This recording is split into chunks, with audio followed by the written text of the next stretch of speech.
बिस्मिल्लाहिर्रहमानिर्रहीम। Introduction of applied nutrition. आज हम न्यूट्रिशन में फर्स्ट चैप्टर पढ़ेंगे, अप्लाइड न्यूट्रिशन का इंट्रोडक्शन। ठीक है, तो इसमें हमारे पास ऑब्जेक्टिव क्या क्या है।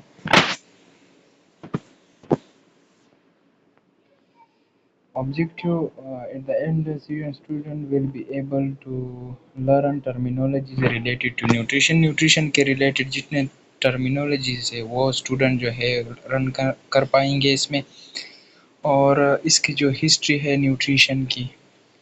ठीक है, discuss the rule of food and medical value. अब जो है मेडिसिनल वैल्यू में हमारे पास क्या है, फूड का रूल क्या है। ठीक है, एक थ्योरीज है ना, उसमें बताया गया है कि जो फूड है वो हमारे पास मेडिसिन है, और जो मेडिसिन में है वो हमारे पास फूड्स है। ठीक है, classify food base on their function.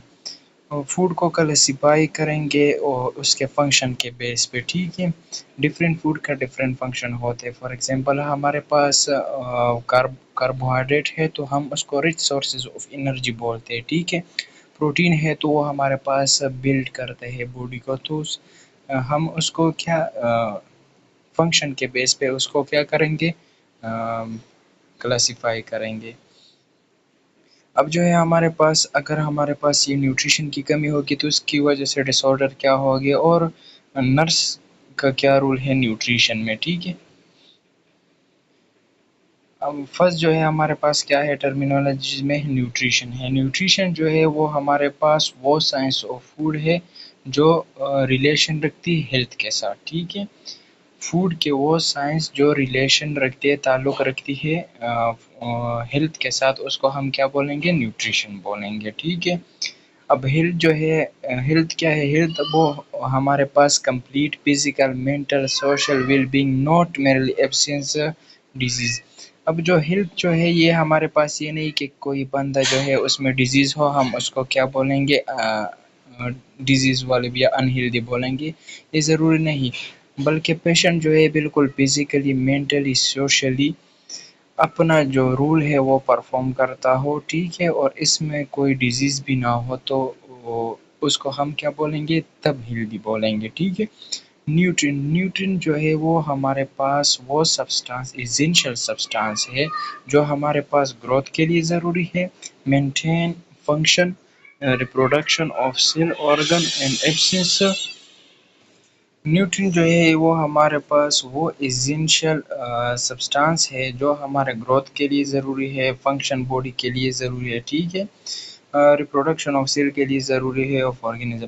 The absence, अगर इसकी जो न्यूट्रिएंट है उसकी हमारे पास डिफिशिएंसी होगी तो रिजल्ट में हमारे पास जो हेल्थ है वो पुअर होगी या डिजीज़ काज होगी। ठीक है, तो न्यूट्रिएंट वो सब्सटेंस है जो हमारे पास बॉडी के नॉर्मल फंक्शन के लिए ज़रूरी है। अगर इसकी कमी होगी तो एसेंशियल का मतलब ये है कि ये वो सब्सटेंस है जो हम बाहर से लेते हैं, तो अगर इसकी कमी होगी तो ये बॉडी तो खुद बना ही नहीं सकता, क्योंकि एसेंशियल न्यूट्रिएंट हम सिर्फ बाहर से ले सकते हैं। तो अगर इसकी हमारे पास कमी होगी तो बॉडी में डिफरेंट डिसऑर्डर होगी। ठीक है, फिर जो है हमारे पास micronutrient, macronutrient and wasting. Micronutrient वो सब्सटेंस है जो हमारे पास बॉडी को क्या है, कम अमाउंट में चाहिए, उसको हम माइक्रोन्यूट्रिएंट बोलते हैं। जैसे कि विटामिन हमारे बॉडी को कम अमाउंट में चाहिए, मिनरल्स जो है वो कम अमाउंट में चाहिए।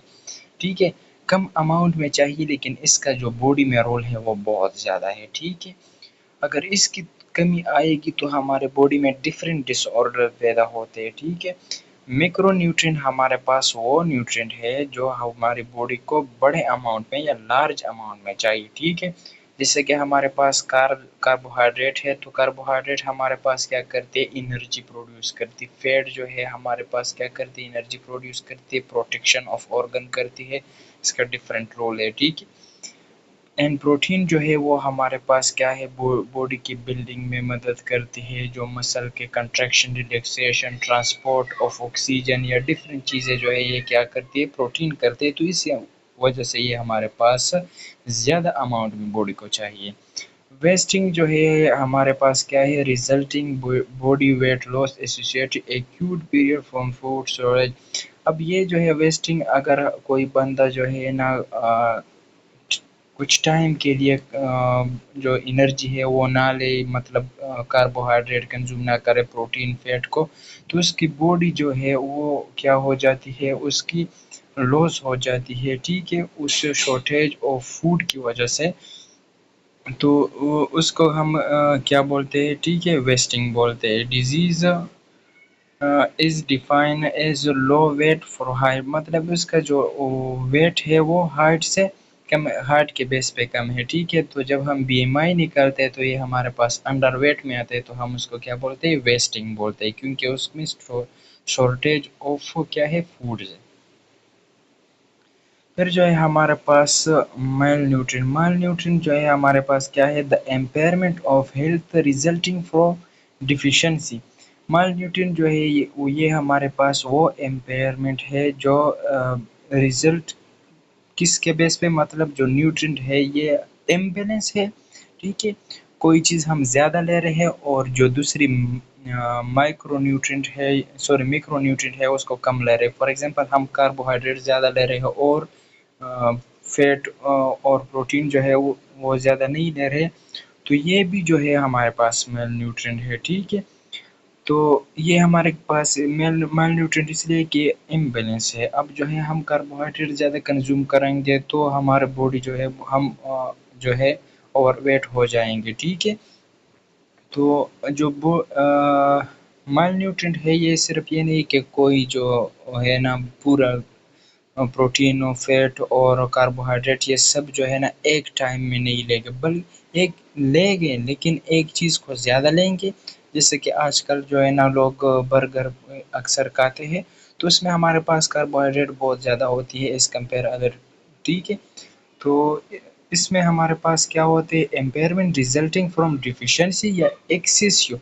डिफिशिएंसी में डिफिशिएंसी लेके मतलब ये जो हमारे पास एम्पेयरमेंट आती है डिफिशिएंसी से होती है, या एक्सेसिव लेंगी या जो है इम्बैलेंस न्यूट्रिएंट लेगी, ठीक है, बैलेंस नहीं लेगी। The term mall nutrition both under nutrition and over nutrition, ये दोनों के लिए यूज़ होते हैं, अंडर न्यूट्रिशन के लिए और ओवर न्यूट्रिशन के लिए, ठीक है। अब अंडर न्यूट्रिशन जो है ये क्या होती है, under nutrition in children define low weight for age, ठीक है। अंडर न्यूट्रिशन जो है ये हमारे पास बच्चों में होते हैं जो जिसकी वेट जो है उसकी एज के बेस में क्या हो, कम हो, या जो है लो हार्ट फॉर एज, उसका जो हार्ट है वो हमारे पास एज के बेस पे कम हो, या लो वेट फॉर हाइट, जिसे हम बीएमआई निकालते हैं, लो वेट, उसका जो वेट है वो हाइट के बेस पे कम हो, तो हम उसको क्या बोलेंगे, अंडर न्यूट्रिशन बोलेंगे। क्रोनिक एनर्जी डिफिशिएंसी, अब जो है ना क्रोनिक का वर्ड्स आए हैं तो मतलब लॉन्ग टर्म के लिए हमारे पास एनर्जी डिफिशिएंसी होगी तो क्या होगी, ठीक है। Is a commonly use describe condition under weight, जो अंडर वेट लोग हैं, ठीक है, तो ये उन लोगों में हो गए जो हमारे पास क्या होती है, ज़्यादा टाइम के लिए क्या करते, एनर्जी नहीं लेती, तो जो इसके बॉडी में फैट्स है तो वो हमारे पास क्या होते हैं, बर्न स्टार्ट होता है, या जो मेटाबॉलाइज स्टार्ट होता है, तो उससे एनर्जी बनती है, और इसका जो बॉडी वेट है वो हमारे पास क्या होती है, कम होती है, ठीक है। द बीएमआई लेस देन, और इसका जो बीएमआई है क्रोनिक एनर्जी, और क्रोनिक एनर्जी डिफिशिएंसी के जो बीएमआई है वो हमारे पास 18.5 से क्या होगी, कम होगी, तो 18.5 से अगर कम होगी तो उसको हम क्या बोलेंगे, अंडरवेट बोलेंगे, ठीक है। फिर जो है ना body mass index, body mass index जो है ये हमारे पास क्या है, ratio of weight from height which use to estimate the body fat, ये हमारे पास क्या करती है, बॉडी फैट को वो करते हैं, और इसका जो फार्मूला है weight divided by height, height जो है हम मीटर में लेंगे और उसके ऊपर स्क्वायर लेंगे, तो ये इसका क्या है, फार्मूला है, ठीक है।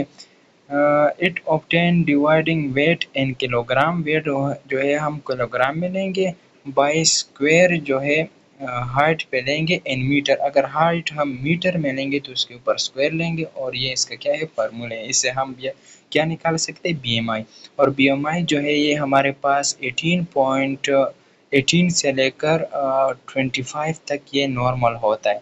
अगर 25 से हमारे पास इंक्रीज़ होता है तो हम उसको ओवरवेट बोलते हैं, अगर 18 से लो होता है तो हम उसको क्या बोलते हैं, अंडरवेट बोलते हैं, ठीक है।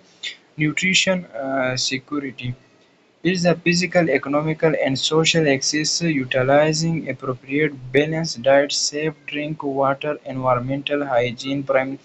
अच्छा, जो न्यूट्रिशन सिक्योरिटी है ये हमारे पास फिजिकल, इकोनॉमिक, सोशल एक्सिस खदमत अंजाम देती है, यूटिलाइज करती है, बैलेंस डाइट देती है, सेफ ड्रिंक वाटर, पानी साफ देती है। अब जो है हमारे पास बैलेंस डाइट में ये होता है कि जो बॉडी के रिक्वायरमेंट चीज़ें हैं, ठीक है।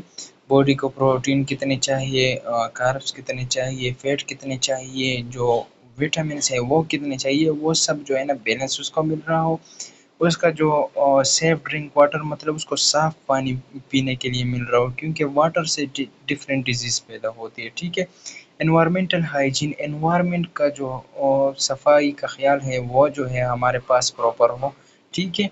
Primary health care for all, ये हमारे पास क्या है, सब जो है ना प्राइमरी हेल्थ केयर है, ठीक है, सब लोगों के लिए। Kilo Kilocalories the amount of heat required to raise temperature and 1 liter of water। अब जो है ना किलो कैलोरीज जो है ये हमारे पास एक यूनिट है, ठीक है। तो इसको ऐसे डिफाइन किया गया है कि एक ये वो अमाउंट ऑफ हीट जो 1 लीटर का जो टेम्परेचर है वो 1 डिग्री या 1 सेंटीग्रेड तक या सेल्सियस तक जो है वो एबोव कर सके या जो है ना उसको ज़्यादा कर सके, तो हम उसको 1 किलो कैलोरीज, वो अमाउंट ऑफ एनर्जी जो 1 लीटर वाटर का टेम्परेचर 1 डिग्री सेंटीग्रेड वो क्या करें, रेस करें, तो उसको हम क्या बोलेंगे, 1 किलो कैलोरीज बोलेंगे, ठीक है। मेटाबॉलिज्म जो है ये हमारे पास sum of all change take place within the body enable to continue growth. Metabolism जो है ये हमारे पास क्या है, वो चेंजेस है जो हमारे बॉडी के अंदर होती है और क्या करती है, enable to continue growth and function. जो हमारे बॉडी का फंक्शन है वो उसको कंटिन्यू करते हैं, क्योंकि हमारे पास मेटाबॉलिज्म में एक एनाबॉलिज्म होती है, एक कैटाबॉलिज्म होती है, ठीक है। ये इन दोनों में तो जो इसमें हमारे पास क्या होती है, एनर्जी प्रोड्यूस होती है और बॉडी बॉडी को जो है क्या होती है, ग्रोथ होती है, ठीक है, इस मेटाबॉलिज्म के थ्रू। अब बेसल मेटाबॉलिक रेट क्या है, बेसल मेटाबॉलिक रेट जो है it is the rate at which body use calories और एनर्जी मीट बेसल मेटाबॉलिक रेट जो है वो हमारे पास वो कैलोरीज है जो हमारे बॉडी को मिलती है और उसको यूज़ करती है नॉर्मल सिचुएशन पे, और उसके ऊपर हमारे बॉडी सर्वाइव करती है नॉर्मल कंडीशन पे, ठीक है। जितनी अमाउंट ऑफ एनर्जी हमारी बॉडी को चाहिए नॉर्मल कंडीशन में उसको हम क्या बोलते हैं, बेसल मेटाबॉलिक रेट बोलते हैं।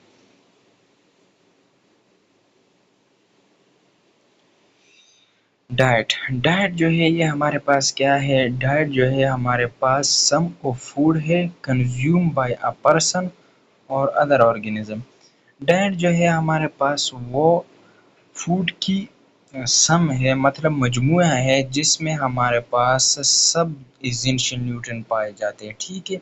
हम डाइट उसको बोलेंगे जो हमारे पास जिस जितने एसेंशियल न्यूट्रिएंट है वो सब इसमें मौजूद हो, तो हम उसको क्या बोलेंगे, डाइट फूड बोलेंगे, ठीक है। बैलेंस डाइट क्या है, बैलेंस डाइट जो है it is a food intake include all dietary need organism correct proper proportion. Balance diet पर हम उसको बोलेंगे इसमें हमारे पास जितनी भी डाइटरी नीड्स है, ठीक है, मतलब जितनी भी एसेंशियल न्यूट्रिएंट है वो हमारे पास प्रॉपर प्रॉपर प्रोपोर्शन में मौजूद हो या प्रॉपर अमाउंट में मौजूद हो जितने बॉडी को चाहिए, तो हम उसको क्या बोलेंगे, बैलेंस डाइट बोलेंगे। थेरेपेटिक डाइट जो है इसमें हम क्या करते हैं, मॉडिफिकेशन करते हैं, ठीक है। डाइट में क्या करते हैं, मॉडिफिकेशन करते हैं। अब एक चीज़ जो है ना पेशेंट को ज़्यादा चाहिए तो हम उसके ऊपर फोकस करते हैं और उसको क्या करते हैं, ज़्यादा करते हैं ताकि उसका जो डिमांड है वो पूरी हो सके, ठीक है? बस यही है। अच्छा, एंटीऑक्सीडेंट जो है ये हमारे पास वो सब्सटेंस है जो बॉडी को प्रोटेक्ट करती है या टिश्यू को प्रोटेक्ट करते हैं डैमेज से, ठीक है? काज बाय ऑक्सीजन विच एक प्रोड्यूस फ्री रेडिकल, और ये क्या करती है, काज करती है, प्रोड्यूस करती है फ्री रेडिकल को, ठीक है? और इसके एग्जाम्पल क्या है, विटामिन ई, ए और सी और बीटा कैरोटीन जो है ये इसका क्या है, एग्जाम्पल है। अब फ्री रेडिकल क्या है, फ्री रेडिकल जो है ये हमारे पास अनस्टेबल मॉलिक्यूल है जो क्या करते, अटैक करते मॉलिक्यूल के ऊपर, और इसका मेजर रूल क्या है, एजिंग प्रोसेस एंड डीजेनरेटिव। ये एजिंग प्रोसेस को क्या करते हैं, इसमें रूल प्ले करते हैं, और डीजेनरेटिव डिजीज में, ठीक है? हिस्ट्री ऑफ न्यूट्रिशन जो है, nutrition discover ancient ancient day continuous research effort positive effect health. इसका जो फर्स्ट जो है, some important and history nutrition is below. 400 BC में जो है हिप्पोक्रेट्स सेड जो है उसने कहा था कि जो medicine food be the medicine and medicine be the food. मैंने आप लोगों को पहले बोल दिया है कि फूड जो है वो हमारे पास क्या है, मेडिसन है, और मेडिसन हमारे पास क्या है, फूड्स है, ठीक है? तो 1400 बीसी में इसने ये बात की थी। 1500 एडी में लियोनार्डो डी विंसी एरा एथराइट्स क्या है या, and scientist compare the metabolism by the. अच्छा, इसने बोला था कि जो मेटाबॉलिज्म है ना ये बिल्कुल कैंडल की तरह है। जैसे कैंडल जो है ना वो हमारे पास क्या करती है, हीट देती है और वो बर्न होती है, तो इस तरह मेटाबॉलिज्म जो है क्या करती है, फूड को बर्न करती है और हमें एनर्जी देती है, ठीक है? 1747 में डॉक्टर जेम्स लिंड्स ने एक पोजीशन थी British navy perform first experience, इसने एक एक्सपीरियंस की थी सोल्जर के ऊपर, ठीक है? इसने ही some lime and sea water या vinegar British salary as they were only diet dry meat. अच्छा, इसने सोल्जर के ऊपर वो की थी, एक दो ग्रुप बनाए थे। एक ग्रुप को जो है ना उसमें विटामिन सी और ये सब चीज़ें ऐड की, वो खुराक दे रहा था, और दूसरे ग्रुप को वो नहीं दे रहा था। तो जिसको विटामिन सी और वो खुराक दे रहा था तो उसका जो ब्लीडिंग कम नहीं हो रही थी, और जिसको ये नहीं दे रहा था तो दूसरे ग्रुप को ब्लीडिंग कम हो रही थी, ठीक है? तो इसने ये एक्सपीरियंस किया था, ठीक है? अच्छा, when they gave rich in vitamin C did develop disorder। अच्छा, ये तो उस टाइम नहीं हुए थे, ठीक है? डिस्कवर नहीं हुए थे कि ये विटामिन सी की वजह से हो रहा है, ठीक है? 1770 एडी में Antonio लेवेजर is a further of nutrition process the metabolism demonstrate where the heat come from। 1770 में इसने बताया था कि ये जो एनर्जी आती है ये हमारे पास मेटाबॉलिज्म से आती है, ठीक है? अर्ली 1880 में important discover the food compose. इसने 1880 में ये कम डिस्कवर हुआ कि जो फूड है ये हमारे पास carbon, hydrogen, nitrogen and oxygen से बने होते हैं, ठीक है? फॉर एग्जांपल कार्बोहाइड्रेट है ना तो C6H12O6 इसका फार्मूला है, तो ये इन चीज़ों से बना हुआ है, ठीक है? तो ये इसने डिस्कवर किया। 1840 में जो है ना Justus Liebig German declare carbohydrate compose sugar fat fatty acid protein and amino acid. इसने बताया था कि जो हमारे पास कार्बोहाइड्रेट है वो हमारे पास किस चीज़ से बने हैं, शुगर से बने हैं, और जो फैट है वो हमारे पास फैटी एसिड से बने हैं, और जो प्रोटीन है वो हमारे पास अमीनो एसिड से। तो इसने जो बेसिक यूनिट है वो बता दिए कि ये इन चीज़ों से बने हैं, ठीक है? 1897 एडी में जो है इसने क्रिस्टियन एचकिमेन फिजिशियन जो है उसने brown rice win gave nutrition जेव आइसलैंड एंड वर कॉल्ड बिरी बिरी। अब जो है ना इसने ये एक क्या था उसमें राइस में वो क्या थे एक्सपीरियंस किया था कि जो ब्राउन राइस है अगर हम उसको देंगे तो वो हमारे पास बिरी बिरी को क्या करती है, कास करती है। ठीक है। Nutritionist discover unpolished rice which brain is a rich vitamin B1। ठीक है। न्यूट्रिशनिस्ट जो है अनपॉलिश राइस जो है वो हमारे पास क्या करती है, उसमें हमारे पास B1 होती है, तो इसी वजह से हम B1 जो है कि जब डिफिशिएंसी आती है तो तब बिरी बिरी होते हैं। जो ब्राउन राइस है उसमें हमारे पास क्या होती है, B1 नहीं होती। 1912 एडी में जो है हमारे पास इवन MC कोलोन जो है उसने डिस्कवर किया था फैट सोल्यूबल विटामिन ए को। ठीक है। 1912 एडी में डॉक्टर कश्मीर फंक ने फर्स्ट डिस्कवर किया था टर्म ऑफ विटामिन को। ठीक है। फिर जो है विलियम रोस ने क्या किया था, एसेंशियल अमाइनो एसिड जो बॉडी को चाहिए, बिल्डिंग ब्लॉक ऑफ प्रोटीन जो है हमारे पास एसेंशियल अमाइनो एसिड वो अमाइनो एसिड है जो हम बाहर से लेते हैं या और ये हमारे पास प्रोटीन बनाने में पार्टिसिपेट करते हैं। वो अमाइनो एसिड जो प्रोटीन बनाने में पार्टिसिपेट करते हैं तो हम उसको एसेंशियल अमाइनो एसिड बोलते हैं। तो इसने ये डिस्कवर की थी। 1940 में हमारे पास वाटर सॉल्युबल विटामिन को डिस्कवर किया था जो हमारे पास बी और सी है। 1950 में हमारे पास vitamin mineral in their role और कंपोनेंट में एंजाइम इफेक्टिव फंक्शन बॉडी। अच्छा, विटामिन और मिनरल और इसके रूल और कंपोनेंट ऑफ एंजाइम हार्मोन ये सब जो है ना 1950 में क्या हुए थे, डिस्कवर हुए थे।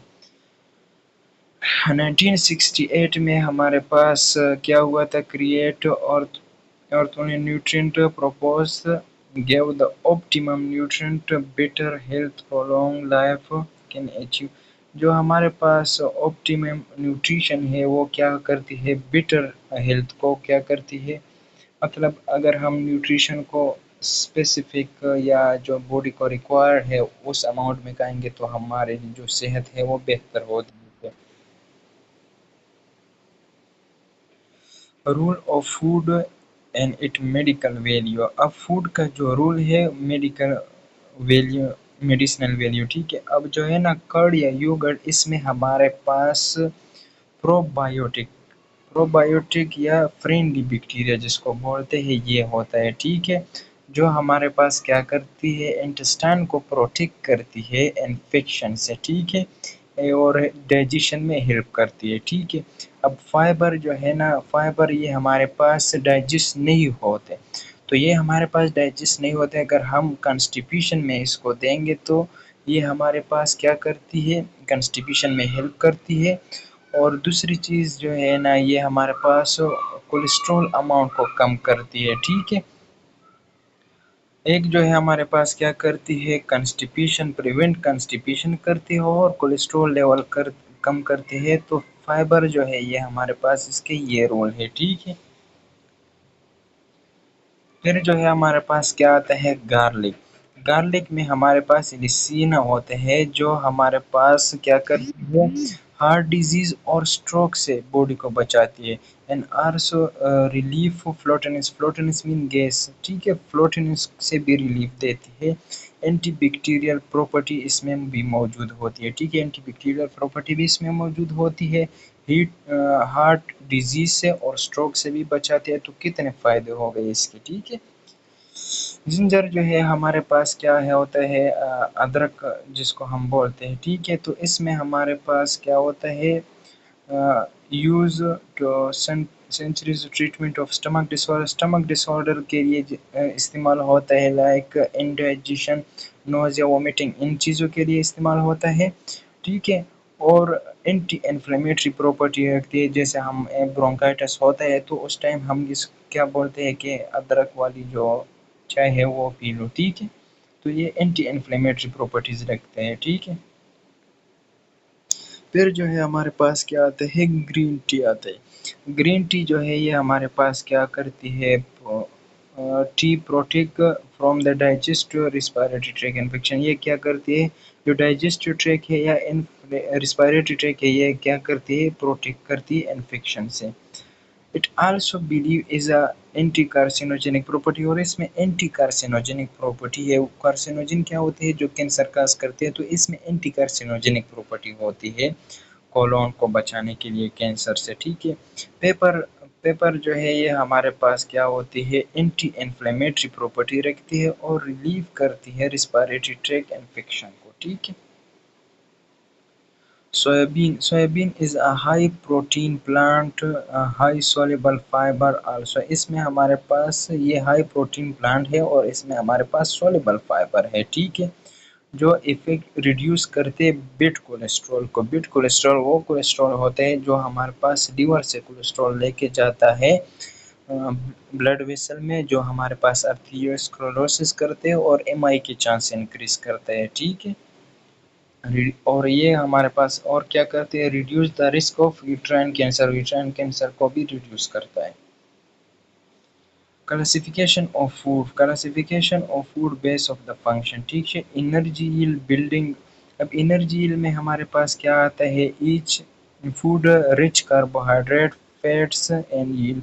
इसमें हमारे पास कार्बोहाइड्रेट आता है। कार्बोहाइड्रेट इसलिए आता है कि क्योंकि ये हमारे पास क्विक एनर्जी देता है, ठीक है, और इसको हम प्राइमरी सोर्स ऑफ एनर्जी बोलते हैं।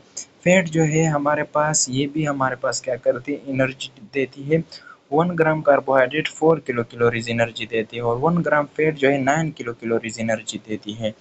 लेकिन एक बात और है, क्योंकि जो कार्बोहाइड्रेट है वो हमारे पास क्या करती है, क्विक एनर्जी देती है, ठीक है। फिर जो है हमारे पास क्या आता है, ये इसके एग्जांपल है cereal, roots, sugar and oil and butter, ठीक है। बिल्डिंग ब्लॉक में हमारे पास क्या आता है, प्रोटीन रिच फूड आते हैं जिसको हम कंसीडर करते हैं बिल्डिंग फूड, ठीक है। इसमें प्रोटीन जो है हमारे पास क्या होती है, जो डिफरेंट बॉडी देखो ना, वो हमारे पास किस चीज़ से बनी है, ज़्यादा अमाउंट में हमारे पास इसको प्रोटीन से बनी है, ठीक है। तो इसमें हमारे पास एग्जांपल में क्या आते हैं, मीट आता है, फिश आते हैं, ठीक है, एग्स आते हैं, पल्स आते हैं, ठीक है, ये सब आते हैं, ठीक है। प्रोटेक्टिव फूड में हमारे पास क्या आते हैं, विटामिन और मिनरल आते हैं। अब जो है हमारे पास विटामिन जो है ये हमारे पास डिफरेंट रोल प्ले करती है, अगर इसकी कमी होगी तो बॉडी में डिफरेंट डिसऑर्डर पैदा होगी, ठीक है। Protect body classify into 2 group, इसमें को फिर जो है ना 2 ग्रुप में वो किया है, डिवाइड किया है। एक हमारे पास food rich vitamin and mineral, एक वो फूड होता है जिसमें हमारे पास विटामिन और मिनरल ज़्यादा होते हैं, ठीक है। Protein high biological value, milk, egg and fish, और जो प्रोटीन है वो हमारे पास किस चीज़ में होता है, मिल्क में होता है, एग में होता है और फिश में होता है। Food is a rich certain mineral only green leafy vegetable, और जो विटामिन है ये हमारे पास अमूमन वेजिटेबल और फ्रूट्स में पाए जाते हैं जो फ्रेश होते हैं। फिर जो है हमारे पास न्यूट्रिशन डिसऑर्डर आते हैं, तो माल न्यूट्रिशन से हमारे पास क्या होता है कि शुगर और मेरोस्मस होता है। विटामिन जो है हमारे पास, अगर विटामिन की डिफिशिएंसी होगी तो विटामिन बी1 की डिफिशिएंसी होगी, हमारे पास क्या होगी, बिरी होगी। स्किन जो है वो हमारे पास सरफ नज़र आएगा। विटामिन बी2 की जो डिफिशिएंसी होगी तो रिबियोफ्लैनोसिस होगी, ठीक है।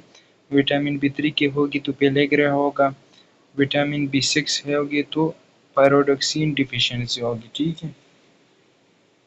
फिर जो है हमारे पास बी7 की डिफिशिएंसी होगी तो बायोटिन की डिफिशिएंसी होगी, मतलब जो हेयर है वो हमारे पास कमज़ोर होगी। बी9 की डिफिशिएंसी होगी तो फोलेट मतलब फोलिक एसिड डिफिशिएंसी होगी, ठीक है। बी12 की डिफिशिएंसी होगी तो हमारे पास क्या होगा, एनीमिया काज होगा, ठीक है। And other vitamin deficiency, a biotic spots, scurvies and D जो है वो हमारे पास क्या होते हैं, ऑस्टियोमलिशिया रॉकेट। ऑस्टियोमलिशिया जो है वो हमारे पास एडल्ट में होता है और रॉकेट जो है ना वो हमारे पास किस में होता है, बच्चों में होता है, ठीक है। और जब एक विटामिन ए का डिफिशिएंसी होगी तो हमारे पास नाइट ब्लाइंडनेस भी होता है।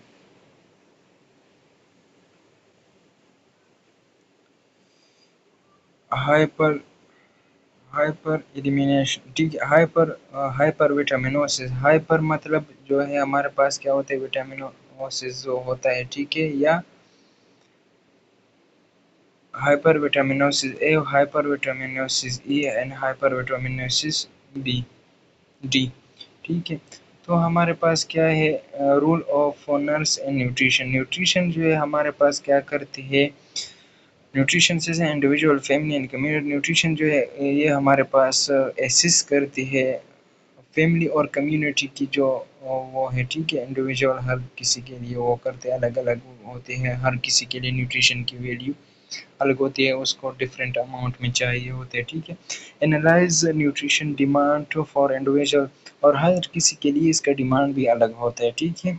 कोई बंदा है उसके लिए प्रोटीन की ज़्यादा अमाउंट चाहिए और किसी को लिए फैट की भी ज़्यादा होगी और किसी के लिए विटामिन ज़रूरी होती है, तो हर किसी के लिए अलग अलग होती है। Determine the factor influence nutrition status like BMI, age, sex, education। ये हमारे पास जो है किस चीज़ पे डिपेंड करती है, बीएमआई के बेस पे, एज के बेस पे। अब जो है हमारे पास जो 12 से सॉरी 6 एज से लेकर एडल्ट तक जो एज है वो 18 तक एज है, उसके लिए हमारे पास प्रोटीन की ज़्यादा ज़रूरत होती है, ठीक है, ताकि उसकी बॉडी का प्रॉपर ग्रोथ हो जाए, ठीक है। तो ये हमारे पास क्या होते हैं, हर कल्चर के बेस पे, एज के बेस पे, सेक्स के बेस पे, एजुकेशन के बेस पे ये हमारे पास क्या होती है, चेंज होती है। Conduct nutrition service community known as a health service community, ठीक है, ये बस वही बात है। Plan provide the health education program, इसमें हम आप क्या करेंगे, न्यूट्रिशन हम हेल्थ एजुकेशन प्रोग्राम को प्रोवाइड करेंगे, लोगों को एजुकेट करेंगे, ठीक है। Encourage health professional participate actively nutrition program, और हम हेल्थ प्रोफेशनल को क्या करेंगे, न्यूट्रिशन में हम उसको पार्टिसिपेट करेंगे, ठीक है। जो प्रोफेशनल है उसको चाहिए कि वो पार्टिसिपेट करें। क्रिएट अवेयरनेस पब्लिक, और ये हम लोगों में जो है ना अवेयरनेस पैदा करें कि ये हमारे जो एसेंशियल न्यूट्रिएंट है ये आप लोग प्रॉपर अमाउंट में ले लो, तो आपको ये डिजीज से छुटकारा पाएगी। बस ये हमारे पास लास्ट टॉपिक थी, ये ख़त्म हो गई। इंशाल्लाह हम फिर नेक्स्ट चैप्टर स्टार्ट करेंगे। Thank you so much.